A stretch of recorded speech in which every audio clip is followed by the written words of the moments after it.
Hello everybody welcome. आजको यस भिडियोमा कक्षा 12 को अप्सनल इङ्ग्लिसमा रहेको दोस्रो नम्बरको कथा cost of wisdom the god of Odin's tale भन्ने शीर्षकमा रहेको कथाको बारेमा चर्चा गर्न गइरहेको छु। सम्पूर्णले यस भिडियोलाई अन्तिमसँग हेरेर यस भिडियोलाई लाइक शेयर र सब्स्क्राइब गरिदिनु हुनेछ भन्ने अपेक्षा राख्दछु र हामी यस कथाको बारेमा चर्चा गर्न गइरहेका छौँ। यो कथा एउटा नर्स मिथोलोजी हो र यो नर्स मिथोलोजी भन्नाले यो स्कान्डिनाभिया मुलुकहरू नर्वे, स्विडेन, डेनमार्क, फिनल्यान्ड यी देशहरूसँग सम्बन्धित रहेको एउटा मिथ हो, एउटा पौराणिक कथासँग सम्बन्धित रहेको छ। र सर्वप्रथम हामीले यस कथाको बारेमा बुझ्नको लागि यसको शीर्षक बुझ्न जरुरी हुन्छ। कस्ट अफ विजडम भन्नाले ज्ञानको मूल्य, विवेकको मूल्य, द गड किङ ओडिन्स टेल र ओडिन भगवानको राजा ओडिनको कथा भन्ने शीर्षक रहेको छ। र यस कथामा रहेका क्यारेक्टरहरूको बारेमा चर्चा गरौँ। यस कथामा ओडिन अल फादर भन्ने रहेका छन्। ओडिन अल फादर उनी चाहिँ फादर अफ द गड, भगवानहरूको पनि फादर, गडको फादर रहेका हुन्छन् र उनले एउटा 8वटा खुट्टा भएको घोडामा उनी चढेर हिँडिरहेका हुन्छन्। उनले एउटा गोल्डन कलरको आर्मर प्रोटेक्टिभ ड्रेस लगाएका हुन्छन्। उनको साथमा भाला स्पियर हुन्छ। He always roam with wearing golden armour with his spear in his hand. त्यस्तै गरेर अर्को क्यारेक्टर रहेका छन् भेक्टम द वान्डरर। यो भेक्टम वान्डरर चाहिँ अर्को क्यारेक्टर भन्दा नि उनी ओडिन, एकपटक ओडिन चाहिँ भेक्टम द वान्डरर एउटा मुसाफिरको ड्रेसमा उनी आफ्नो भेष बदलेर हिँडिरहेका हुन्छन्।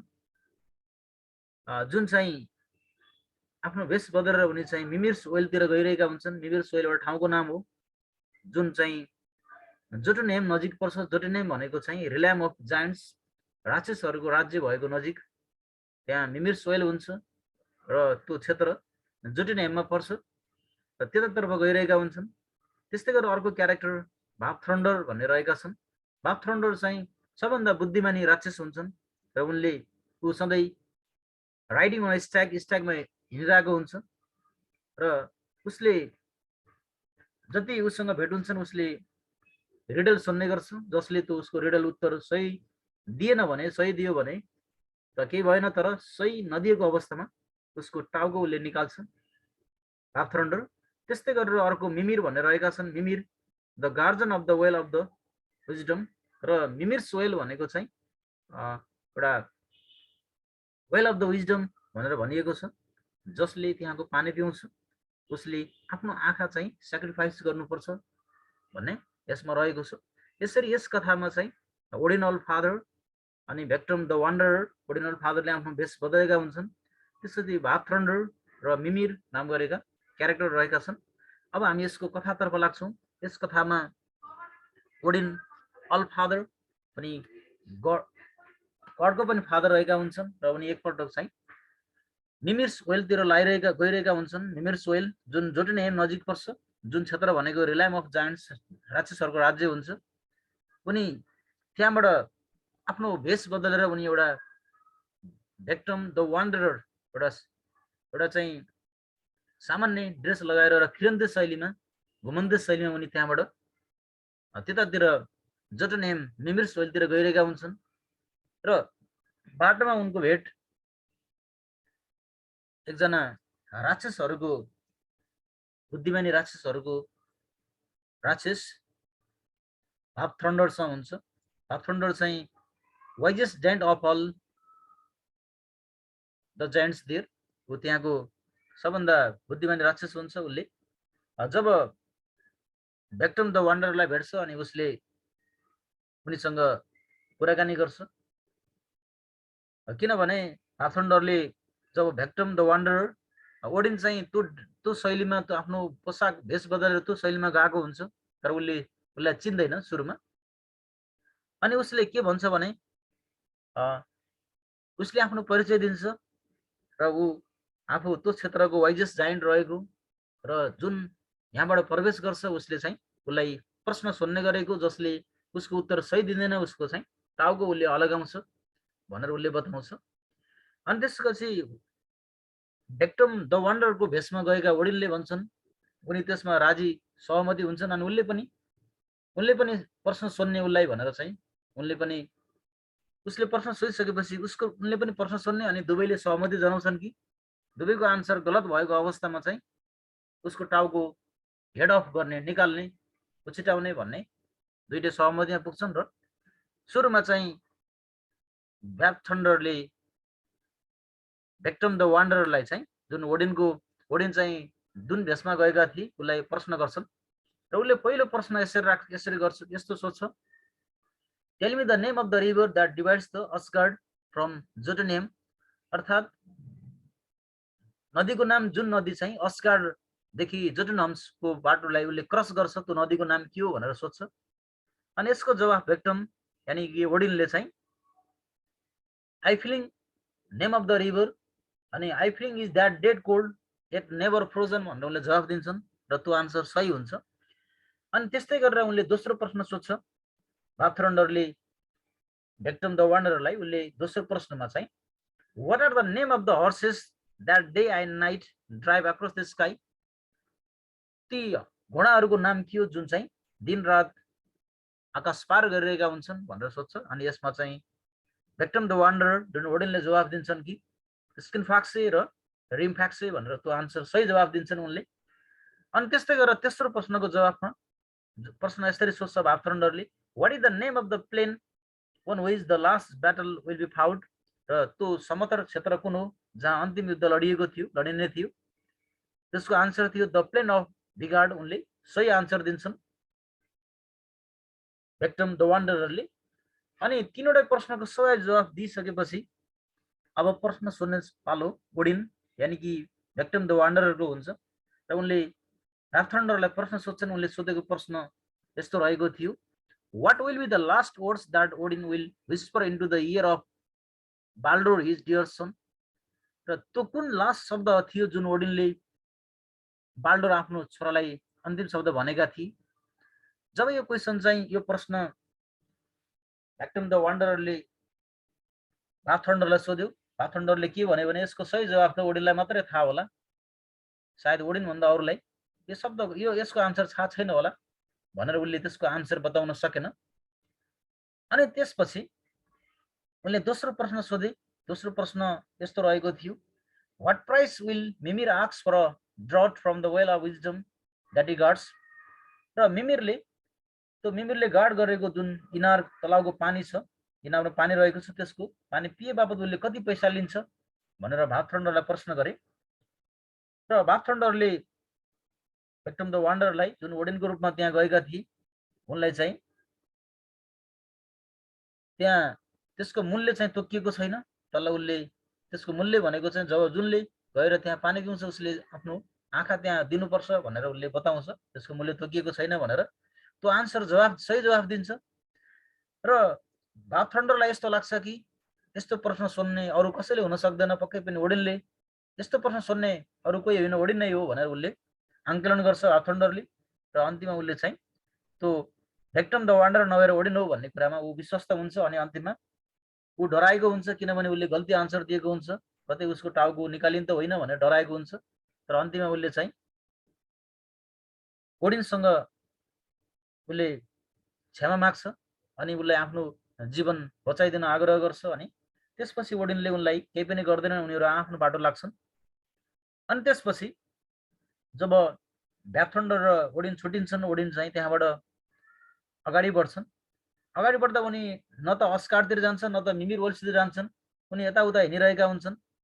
उनी घरि उत्तरतिर घरि दक्षिणतिर हिँड्दै गर्दा उनले सबै कुराहरू विभिन्न राक्षसहरूको गतिविधि क्रियाकलापहरू देख्छन्। अनि उनी यसरी अगाडि बढ्दै जाँदाखेरि उनलाई के लाग्छ भने यदि संसारमा हामी विजडम प्राप्त गर्न सकियो भने सबै मानिसहरूलाई सुखी, सबै मान्छेलाई समस्या विहीन राख्न सकिन्छ, किनभने हरेक मानिसहरूको समस्या, हरेक मानिसको दर्द वेदनाहरूलाई समाधान चाहिँ उनीहरूको विजडम उनीहरूको विवेक गर्छ, विवेक महत्त्वपूर्ण कुरा हो भन्ने उनीलाई लाग्छ। अनि यही कुराहरू जम्दै उनी चाहिँ मिमिर्स ओइलमा पुग्छन्। मिमिर्स ओइलमा जब पुग्छन् अनि उनी त्यहाँ गएर उनले पानी खाने इच्छा व्यक्त गर्छन्। अनि त्यहाँको गार्ड मिमिरले चाहिँ उसलाई के भन्छ भने यहाँको पानी पिसकेपछि एउटा आँखो चाहिँ सेक्रिफाइस गर्नुपर्छ, राइट, उसले आँखा दिनुपर्छ भनेर चाहिँ त्यहाँको Mimir the guardian of the well of विजडमले भन्छ। उनलाई के लागेको हुन्छ भने ती गार्जियनले पनि त्यहाँको पानी पिउँदा हुँदा त्यति उनमा विजडम आएर, त्यति विवेक आएर धेरै कुराहरू जानेका छन्। अनि उनले सारा संसारमा एक किसिमको विजडम, एक किसिमको मानिसहरूमा परेका लस पेनहरूलाई चाहिँ समाधान गर्ने बाटो पत्ता लगाउने जमर्कोमा ओडिन रहेका थिए। र उनले सबै मानिसहरूको भलाइका लागि मैले किन आफ्नो आँखा दान नगर्ने भनेर उनले आफ्नो राइट आई निकालेर चाहिँ पानी पिसकेपछि मिमिरलाई दिन्छन्। अनि मिमिरले त्यो राइट आई चाहिँ त्यही पानीमा चाहिँ उसले त्यही राख्छ। अनि जब उसको आँखा राखिसकेपछि त्यहाँको पानी ब्राइटनेस चम्किलो भएर आउँछ, लाइट प्रकाशमय हुन्छ त्यहाँ।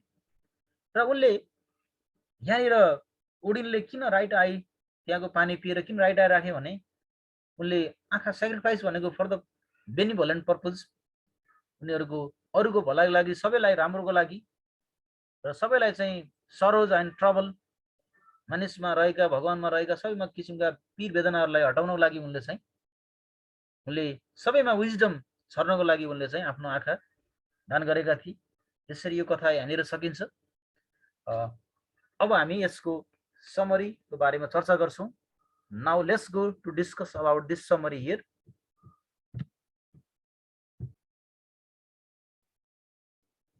Well, as I discussed earlier, that is the cost of wisdom and the god of King Odin's tale here.